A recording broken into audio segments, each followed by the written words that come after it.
2024 की जंग जीतने के लिए मोदी का मिशन साउथ। दक्षिण का किला भेदेगी तो बीजेपी 2024 की जंग जीतेगी। दक्षिण की इस जंग के लिए मोदी को मिल गया सिंघम। कौन है ये सिंघम जो मोदी विरोधियों का निकालेगा दम?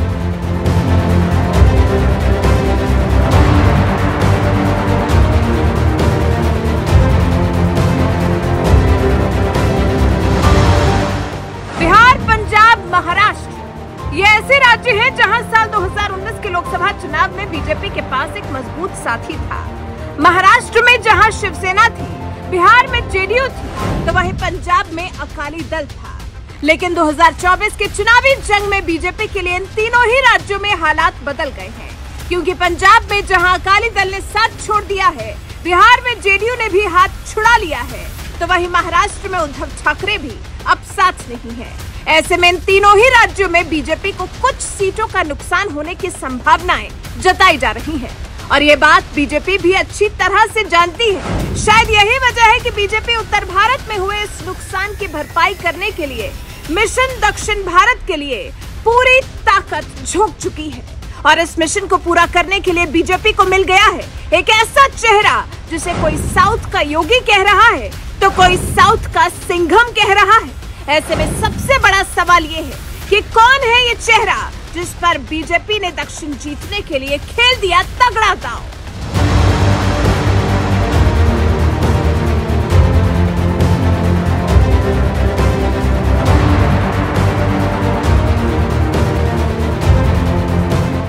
लोकसभा सीटों के लिहाज से दक्षिण भारत का सबसे बड़ा राज्य है तमिलनाडु, जो समंदर के किनारे बसा है, जहां रामेश्वरम जैसा पवित्र स्थान है, जहां भगवान राम के चरण पड़े। लेकिन इसके बावजूद भगवान राम की बात करने वाली बीजेपी इस तमिलनाडु में कभी अपने पैर नहीं जमा सकी। यहां तक कि साल 2014 में चली प्रचंड मोदी लहर में भी बीजेपी तमिलनाडु की 39 लोकसभा सीटों में से सिर्फ एक ही सीट जीत सकी। तो वहीं 2019 के लोकसभा चुनाव में तो बीजेपी सीधे शून्य पर पहुंच गई। शायद यही वजह है कि बीजेपी इस बार 2024 के लोकसभा चुनाव में तमिलनाडु के लिए कुछ ज्यादा ही गंभीर है। इसलिए इस राज्य में मजबूती से पैर जमाने के लिए बीजेपी ने 2021 में ही कोशिश शुरू कर दी थी, जब हिंदुत्व हिंदुस्तान की बात करने वाले युवा चेहरे के अन्नामलाई को तमिलनाडु बीजेपी का अध्यक्ष बनाकर राज्य की कमान सौंपी। एक 36 साल के युवा को बीजेपी ने अगर इतनी बड़ी कमान सौंपी है तो इसके पीछे की एक बड़ी वजह है, क्योंकि जिस अन्नामलाई को बीजेपी ने तमिलनाडु बीजेपी का अध्यक्ष बनाया है, वो अन्नामलाई साउथ का एक जाना माना नाम है।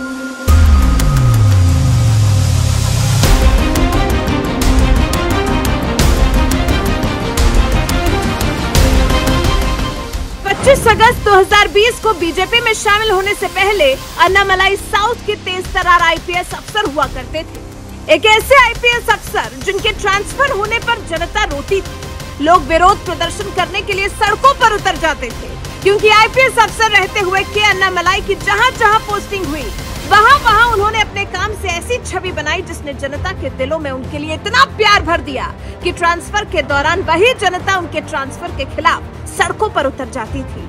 साल 2016 में जब कर्नाटक के उडुपी जिले के एसपी की कमान संभाल रहे के अन्नामलाई का तबादला हुआ, तो पुलिस मुख्यालय के बाहर उनके समर्थकों की भीड़ जमा हो गई और हर कोई तबादले का विरोध करने लगा, क्योंकि उडुपी के एसपी रहते हुए अन्नामलाई ने कई बेहतरीन काम किए थे, खासतौर पर महिलाओं की सुरक्षा को लेकर। जब एक नाबालिग से रेप और हत्या की घटना के बाद की अन्नामलाई ने बिंदूर तालुक में 10वीं कक्षा की परीक्षा में टॉप करने वाली छात्राओं के लिए पीड़िता के नाम पर अक्षत दिवालिका छात्रवृत्ति की शुरुआत की, जिसके तहत हर महीने 10,000 रुपए की राशि दी जाती है। साल 2015 को उडुपी पुलिस ने एक सुरक्षा ऐप लॉन्च किया, जिससे कोई भी व्यक्ति पुलिस को शिकायत दर्ज कर सकता है, साथ ही उस शिकायत पर क्या काम हो रहा है वो भी देख सकता है। इसके अलावा लोग अपनी शिकायत सीधे एसपी को भेज सकते थे।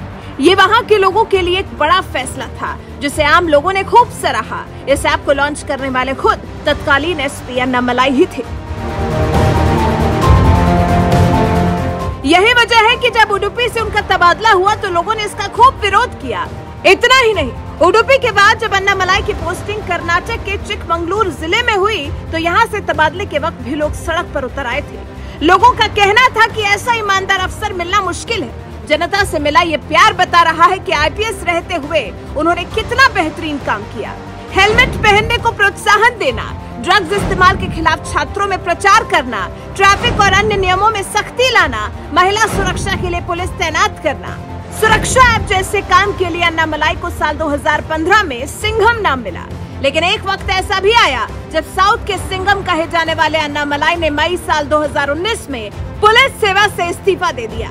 जिस वक्त उन्होंने पुलिस सेवा छोड़ी वो बेंगलुरु साउथ के डीसीपी थे और उनकी पहचान एक सिंघम के रूप में थी। लेकिन अन्नामलाई का सपना था एक आईएएस अफसर बनकर समाज की सेवा करना, जिसके बारे में उन्होंने डेक्कन क्रॉनिकल को दिए इंटरव्यू में बताया था कि यूपी मेरे लिए एक सदमे की तरह था। वहाँ लोग 5 रुपए के लिए हत्या कर देते थे। मैंने वहाँ जो चीजें देखी उन्होंने मुझे हमेशा के लिए बदल दिया। मैंने कभी इतनी गरीबी नहीं देखी थी, यहाँ तक कि कल्पना भी नहीं की थी कि जीवन इस तरह भी हो सकता है। इसने मुझे झकझोर दिया और तब मैंने अपनी जिंदगी के आगे के सफर के बारे में सोचा। तब मैंने सोचा कि पैसा प्राथमिकता नहीं हो सकता। मैं एक ऐसा जीवन चाहता था जहाँ मैं लोगों के जीवन में सकारात्मक बदलाव ला सकूं। सिविल सेवा मुझे ऐसा करने का एक तरीका लगा। मैंने बहुराष्ट्रीय कंपनी में प्लेसमेंट के बजाय सिविल सेवा की परीक्षा दी। आईएएस मेरी पहली पसंद थी, लेकिन मेरे नंबर कम आए। मैं आईपीएस बन गया। मैं वर्दी में खुश था। मैंने 10 साल पुलिस की सेवा की। पुलिस सेवा में मुझे जो करना था वो मैंने हासिल कर लिया है। अब आगे का सफर तय करूंगा। साउथ के तेज तर्रार आईपीएस अफसर रह चुके के अन्नामलाई 25 अगस्त 2020 को बीजेपी की सदस्यता लेकर राजनीति में उतर गए और फिर करीब 1 साल बाद साल 2021 में उन्हें तमिलनाडु बीजेपी का अध्यक्ष बना दिया गया, क्योंकि के अन्नामलाई इसी तमिलनाडु के एक करोड़ जिले के रहने वाले हैं। साधारण कृषि परिवार से आने वाले अन्नामलाई कोंकू वेल्लार जाति के हैं, जो आजादी के समय तो अगड़ी जाति थी, लेकिन साल 1975 में इसे पिछड़ी जाति का दर्जा दे दिया गया। इसी समुदाय से तमिलनाडु के पूर्व सीएम और एआईएडीएमके के नेता के पलानीस्वामी भी आते हैं। ऐसे में इस जाति के नेता अन्नामलाई को कमान देकर बीजेपी पलानीस्वामी के वोट बैंक में सेंधमारी कर अपना पैर जमाने के जुगाड़ में लग गई है।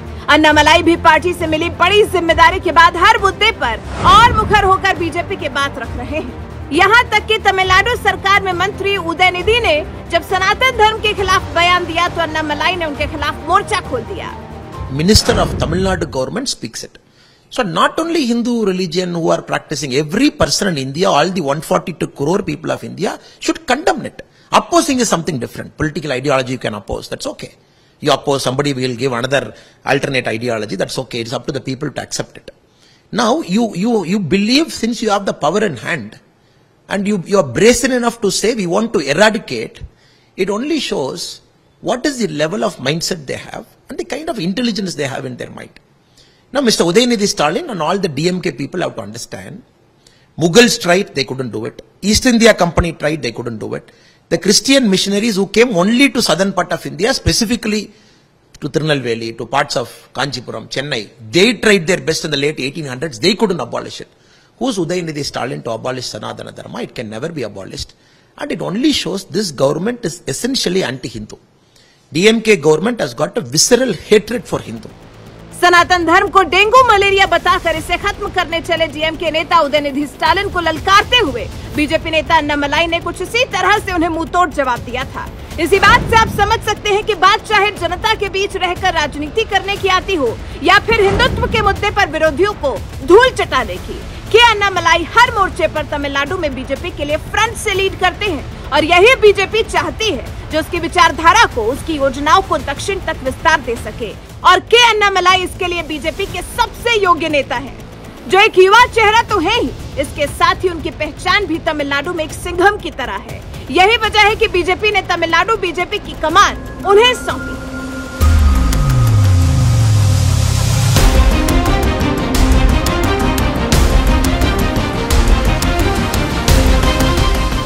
बीजेपी के लिए तमिलनाडु क्यों है? दक्षिण राज्य तमिलनाडु में एआईएडीएमके एक बड़ी विपक्षी पार्टी है जिसके साथ बीजेपी की नजदीकियां रही हैं।